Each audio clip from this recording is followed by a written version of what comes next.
We are live on the Dialogues About Death show, episode. Yay!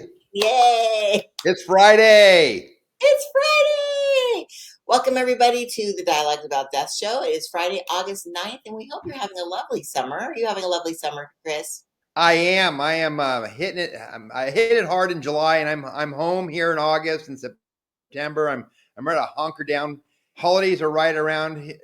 Halloween, Thanksgiving, Christmas. They're just days away. Say that. I Don't went say I went to Home Depot yesterday, and they already got the Halloween stuff out. I'm like, come on, people. We don't even have back to school in yet. that. I know. I was in a store that had Halloween and Christmas out already. I'm like, it's July, and like now it's August. Like, yeah, it's crazy. It's I crazy. know. It's just. It's wild. All right. Well, let's get to it. We're doing a short show. I think people really like, in and out. And so let's get Yeah. to it. We've got some Let's really do it. cool with the title of the show today is How to Find Hope in Your Memories. But I'm just going to get people a little tease so they stay on. We're going to be talking about three things that are very interesting. We're going to be talking about why your memories matter. Yeah. We're going to be talking about what's the difference between a eulogy and an obituary. There's actually a difference. It's important to know. And what you need to gather to write an obituary, which is very interesting. I love this. These are questions that came in for you, Chris. So let's start with why your memories matter, and I'm going to go off screen and let you ask that question. Sure. Gosh, what a great topic today. Why our memories matter. It's and the memories that we share with each other after we've lost a loved one.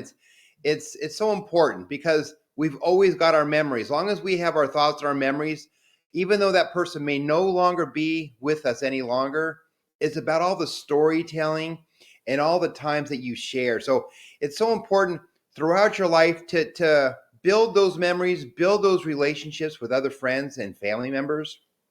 Because when you're no longer with us, it's about those things that you share with them is what will perpetuate the memories that they have of you.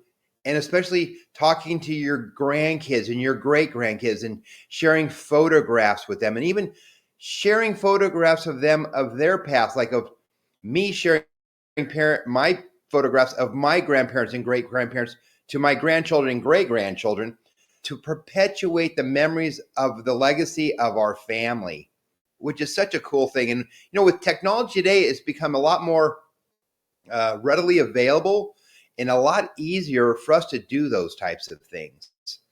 Sharing is so important.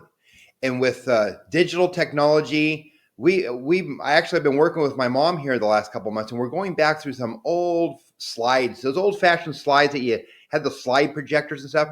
We're going through those actually right now from 40, 50, 60 years ago, and we're digitalizing them. So then I can keep those to share with my kids and my grandkids into the future. And it's of my great-grandparents and my grandparents and all the trips we've done, all the memories we've shared. It's such a cool thing. And that's why taking the time when you're at family gatherings, taking the time with your closest friends to share those memories and share the times. And don't forget to take photographs of those things too, because sharing photographs is part of your memory. A lot of storytelling can take place during those times, but the photographs are what tells the story of your life. I love that. That's really cool. It is so important, and we have so many photos that are locked up in boxes, right? And say we're going to scrapbook them. At least I'm guilty of this. But so my husband and kids bought me one of those Aurora frames. Yeah. Have you heard of those? I've got one right here behind me, but I've got it down because you say it's a distraction, but I've got it right here. It's turned off because I had it down, but right there I have it from, and there it is. There's a picture and it scrolls. And so what's the coolest thing about it is my family can share photos to me. And all of a sudden I'm eating at my dinner table where I'm at right here. Yeah. And I'm just eating dinners. Oh, see, they're just changed. Yeah. And I'm eating my dinner. And all of a sudden I'm like, hey, I didn't see that picture before. And it's like my son or my daughter uploaded a photograph, which is new. So it's always evolving. It's always changing. So it's the coolest thing. So you can have all your family linked into it. And you can even have brothers and sisters and other family members all link into your frame. And if you don't like the picture, you can always kind of close it down or lock it out. If it's like, oh, that's disturbing, or it's like, oh, I don't want that memory, you can go into your little app and you can just kind of turn it off. It's still there, but you just kind of turn it off so it's not part of the slideshow. So Exactly. I'll put it back down so it's not a Put it distraction. down again because But it's focusing on that and not you, the camera. okay, And there you we were go. looking up at the camera too. So yeah, there you go. There we go. Okay. That's Yeah. no, it's so true. And I also was playing with it the other day. I actually just went and I tapped it, and little hearts came up. And so Yes. I didn't even know that. I don't know if that means that you want to see it more or whatever. It'll show up more. Oh, Yep, there's ones that, yep, it'll show up more readily if you're like, oh, I like that picture, and touch it, and so it'll loop more often than the other photographs. wow. This show is sponsored by Aurora Frames. Everyone buy. There you go. There you go. Oh, so They're, you that's know what? They're great gifts. They're great wedding gifts. They're great graduation gifts. They're great gifts for anybody, and they are. They're very economical, and I that's what I've been doing for wedding gifts now. And all my family and kids are that's getting that's a boom, great wedding gift, wedding gift. That's a Yep. great idea. Yeah, I really like, especially also we talk with a lot of grandparents. It's fantastic gift for your grandparents because they are probably on social media all the time. They don't see your vacation pictures. They don't see all that stuff. So if you can load it on remotely, and then, like you said, all of a sudden it shows up on your frame, and you're like, oh, Yep. it's like a present. Like, oh, it's the present Yep. because you're even using Absolutely. it. Yeah, that's Yep. awesome. And giving them to your mom, like grandma and grandpa, it's the wonderful thing because then you're uploading pictures of the grandkids and your trips all the time. So if grandma and grandpa can't get out, they're kind of like, they're getting to their ages where they're not traveling, getting out much anymore. That aura frame's right next to their recliner chair at night, and then they can just watch all the pictures literally for hours. Yeah, I love it. I do. And I'm on Yeah. all the socials, but I still love looking at those pictures over and over again. So, Yep. yes, I love it. So memories do matter, and I like They how do. that you shared all that. So let's Oh, bring us thanks. that brings us to our next question: is what's the difference between a eulogy and an obituary? And I'm going to go off the screen and let you answer Sure. that. Awesome, thank you. Yeah. People come to us all the time when we're gathering information for a funeral, and we're getting information from them, so then we can help and assist them. But they're like, well, what's the difference between an obituary and a eulogy?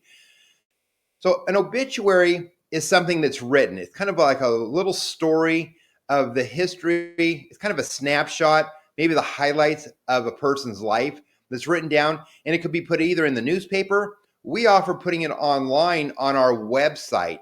So we create little website uh, memorials of all the families that we serve, and so then families can upload photographs, and we also have them write an obituary, so then we can put a little that obituary together. Now, a eulogy is similar to an obituary, but it is words that are actually said. So a eulogy is usually said at a memorial service or a funeral. It could be the obituary that is recited as the eulogy, but a eulogy could be a little bit more storytelling and memories of that person. So the difference between the two, an obituary is something written, a eulogy is something said by words in front of a group of people, but they can be the same. But typically, you'll elaborate a little bit more on a eulogy with maybe some stories incorporated into the person's life, kind of a timeline of events of highlights that a person has achieved. So that's kind of the difference between the two of them. Awesome. Okay, very cool. Yeah. And also a eulogy, like you said, is spoken. It's usually not recorded, so it's kind of more of a personal um, time that the family has, like you said, at a service or celebration. Yes. And so sometimes the eulogies can also be incorporated, have more than one person get up I and was I sing it. was just going to mention that. Yep, at a service, typically you might have 3 or 4 people talk, maybe eulogies pertaining to the person's life. So you might have a family member say a little bit of a eulogy. It could be a coworker say a little bit of a eulogy. Maybe a best friend, someone in the neighborhood. So eulogies are said like little stories about the person as memories to recite at a service, and they're just one and done. They're not really recorded or anything like that, unless you do a webcasting, which we offer at our funeral home too, which can help record those memories. And webcasting can also incorporate those people that can't come to the service to be a part of it. We also, at our funeral home, we can record them when they're on site in our funeral home. So if somebody can't make it on the day of the service, if a family wishes, we can record those memories And so they can go back later on and actually revisit them, because sometimes on the day of the funeral, there's so many things going on, you may miss those types of things. And so recording, having a webcam there, and videotaping the service itself is kind of a nice little memory to go back to maybe a week or two later, to revisit all those people that shared all their eulogies and all their stories of their loved one. Yes, yeah, it's quite a blur, definitely, especially in an emotional Yeah, situation. And we have yeah. some wonderful guests that have come on today. We have Christina. Oh my goodness, my computer's going off. Christina and Good morning. Keisha and Sissy, and of course, Keisha is here as well. Thank you guys so much for Morning. sharing today. That's awesome. And Morning, you gang. are part of Chris's team, and so you are experts at knowing probably what's going to go into the next question. So if you have anything that you want to share, please put it into the chat, because we'd love to share that as well. Because the You last bet. question is something that you guys deal with a lot. People come and maybe they don't know like the information they need to gather to write an obituary. So, Chris, would you outline important things that people need to kind of start gathering together so they're prepared to write one when the time comes? Sure. So there's a few different items that we need to gather when we're sitting down with families to gather the information for an obituary and gathering information for a funeral service. And sometimes that information isn't readily available. When families come in, we ask them a lot of vital information, and a lot of that vital information goes on to the death certificate, which is just kind of more legal stuff. But what we want to do is also get the memories and build a kind of a nice little memorial to that person. So we always are interacting with them, and hopefully when people come in, there's 3 or 4 family members that are together, and we start asking them some questions. Well, tell us a little bit about your loved one. Were they involved in any clubs or organizations? What were some of their favorite hobbies or interests? And we try to start asking them some things to tell a story about their loved one, and we start making some notes for them. And then we ask the families during that time, it's like if they're wanting to write an obituary. Sometimes families will say, oh yeah, we've got someone in the family they love to write. I'm like, well, what you need to do is share some of this information, share a little bit about their life to that person, so then they can write the obituary for the family, provide it to us, and then we can upload it to our website. But there are some families that say, you know what, can you help us? And that's what my team's here for also. So my team will come together asking those types of questions, and highlighting those things. And we can assist our families in putting together an obituary and uploading it to the website also. So you definitely want to have some information together before you come to the funeral home. You want to just get some information on their life, maybe some accomplishments or awards that they've received, perhaps something very unique or different. Maybe they were an astronaut, maybe they swam the English Channel, something that maybe not everybody does, or maybe something that's very unique that would draw somebody into reading that article about that person. And then maybe telling them a little bit about the family that they're leaving behind. Maybe if there's a spouse or children or parents or grandparents or grandchildren, maybe letting people know a little bit of the legacy that they're leaving behind. And so giving some information about that too. Some families, though, are very private. And so they don't want to put a lot of that information out, because today we put that information out, and then with the information highway and the internet, a lot of it's out there. So some people are kind of selective of giving a lot of that information out. And so sometimes we hold some of that information back until after the funeral, and we'll post it a little bit later, just so that it's not out there prior to all the service and stuff. So we have control over that information. The family has control over that information. And so what we're here to do is partner with them so we can provide the most beautiful memorial and memories of the loved one that they're leaving behind. I love that. That's awesome. Yeah. And it's so true. There is things people could be very private, and it's nice that you are aware of that and can help manage that as well, and let them know Yes. things might be just too much. And also, like we talked about on a different show with social media, sometimes people don't want anybody to know until after, because they don't want to be bombarded. They just don't That's have the right. energy to deal with that at that time. So Yeah. you guys are so respectful. And we also had somebody else come on, Lucim Sanchez. Welcome to the Dialect Morning. Show. Good morning. Good morning.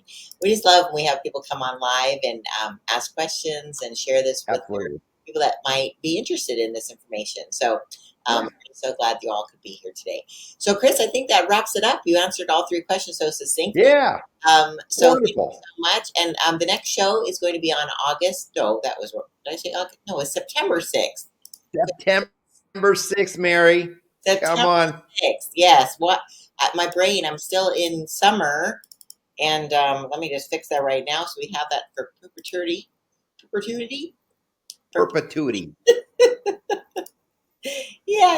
It's a Friday. All right. So Yeah. thank you guys so much for joining us for the episode 15 of the Dialogues About Death, How to Yeah. Find Hope in Your Memories. And Chris, thank you so much for your time today. This again is your host, Chris Miller, who's the funeral director at Thomas Miller Mortuary.